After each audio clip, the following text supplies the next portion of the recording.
Қазақ тілі мен әдебиеті кафедрасының аға оқытушысы Қанапина Беғынша Төлеухан қызы. Түркі филологиясы пәні. Сабақтың тақырыбы жазу және оның түрлері. Жоспар: пиктографиялық жазу, идеографиялық жазу, буын жазу және дыбыстық жазу.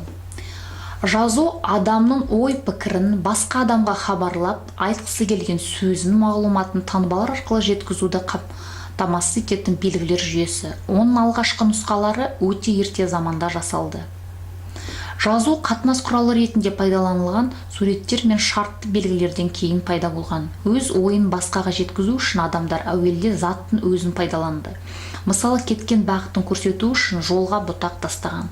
Кейін осы мақсатпен ағашқа садақтың оғын қадап кеткен. Ойды зат арқылы білдіру үрдісі ежелгі замандарда тайпалар арасындағы елшілік қарым-қатынастарда пайдаланылған. Үндістер соғысатынын хабарлау үшін қарсы жаққа айбалта жіберетін болған.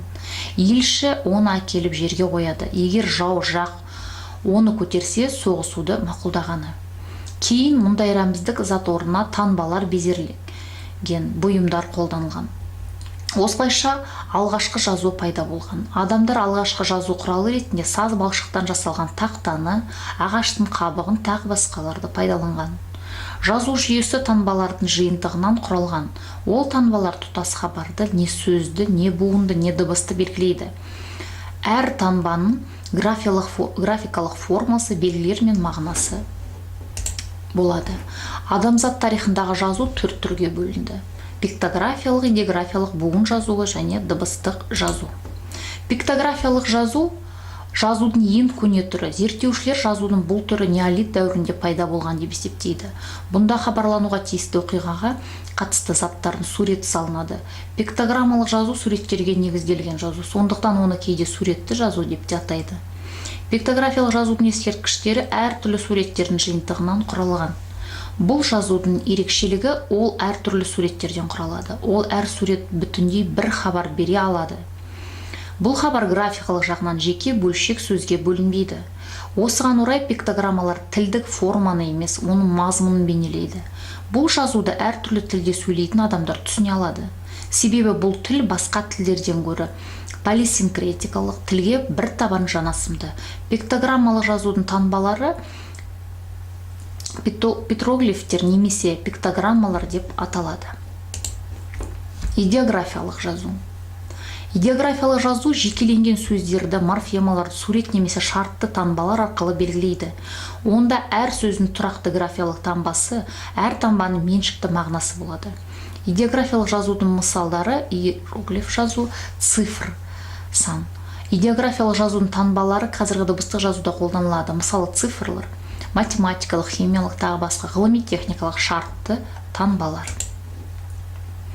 Идеографиялық жазу грекше идея, графо жазу, жазудың бір түрі. Идеографиялық жазу пиктографиялық жазудың дамыған. Идеографиялық жазуда таңба суреттен алыстап шартты сызықтарға айналған. Онда әр таңба бір сөз мәнін білдіреді.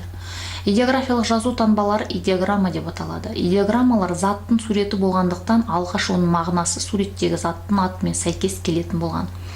Кейін идеограмма дерексіз ұғымдарды да білдіретін дәлелденген. Мысалы, кәрілік дегенді таяққа сүйенген адамның суреті, салқын деген түтіктен аққан судың суреті білдірсе, күннің суреті ыстық, екі аяқтың суреті жүру мағынасын аңғартқан. Идеограмма дами келе дәл суреттің өзінен гөрі соған қатысты мәнді білдіретін болған. Сөйтіп сурет таңба идеяға айналған. Бірақ идеограмманың дыбысқа қатысы жоқ, ол суреттен өте алыстаған барған сайын шартты сызықтарға айналады. Идеографиялық жазудың кейбір түрлері қазіргі кезде де қолданылатыны белгілі. Мысалы, автомобильдерге жүруге тыйым салатын белгілер, тағы басқа ғылым салаларында қолданылатын таңбалар, идеограммалар болып саналады. Идеографиялық жазу жеке сөздерді, морфемаларды сурет немесе шартты таңбалар арқылы белгіленеді. Онда әр сөздің тұрақты графиялық таңбасы, әр таңбаның меншікті мағынасы болады. Идеографиялық жазудың негізгілері Мысыр жазулары, Сиро-Вавилон, сына жазуы, Қытай иероглифтері.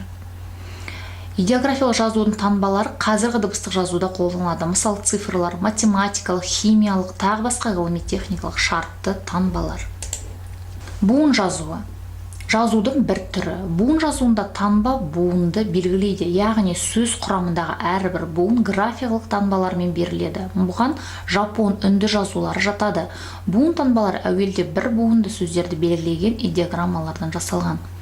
Буын жазуын танбалардың фонетикалық мағынасы жағынан үш түрге бөліп қарауға болады.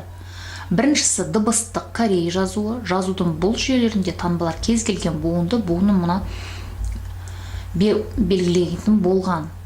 Екінші түрі буын жазулары және үшінші түрі үнді жазуын әртүрлі жүйелері. Буын жазуды оқытуға, үйренуге, қолдануға ыңғайлы болды, себебі танбалардың саны аз, ықшам еді. Буын жазуы сөзді, тілді, әсіресе оның фонетикалық дыбысталуын дәл көрсетуге, әрі сөздің грамматикалық формаларын беруге қолайлы. Біртіндеп қоғам даму барысында неше түрлі жазулар пайда болды. Силлабикалық, әріптік, дыбыстық, финики, арамей, грек, тағы басқалар. Славян халықтардың кейбіреулері грек әліпбиінің негізінде глаголица және кириллица әліпбиін жасады. Халықтың өсу, даму тарихына, мәдениетіне байланысты оның жазуы да өзгеріп жетіліп отырады. Дыбыстық жазу, әріп жазу. Жазудың дамып жетілген түрі. Тіл дыбыстарын, фонемаларын танбалайтын жазу жүйесі. Дыбыстық жазулардың ең көне түрлі финики, арамей және грек жазулары. Көне түркі жазуы да дыбыстық жазудың ең ежелгі түріне жатады.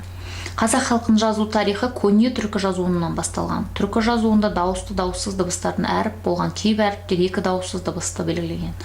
Әріптер жуан жіңішке дыбыстарды ажыратқан. Әріптер белгілі жүйеде қолданылған.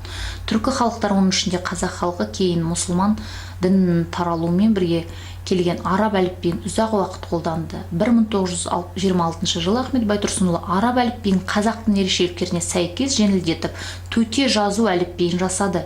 1929 жылдан бастап 1940 жылға дейін қазақ халқы латын әліпбиінде жазып келіп, кейін кириллицаға көшті. Қазіргі түркі мемлекеттерінің көпшілігінде латын әліпбиінде кезделген жазуға көшу үрдісі қайтадан бел алып келеді. Дыбыстық жазу орыс, звуковой письмо тіл дыбыстар фонемалар әріппен танылатын жазу жүйе. Сондықтан кейде оны әріп жазуы деп те атайды. Назарларыңызға рахмет.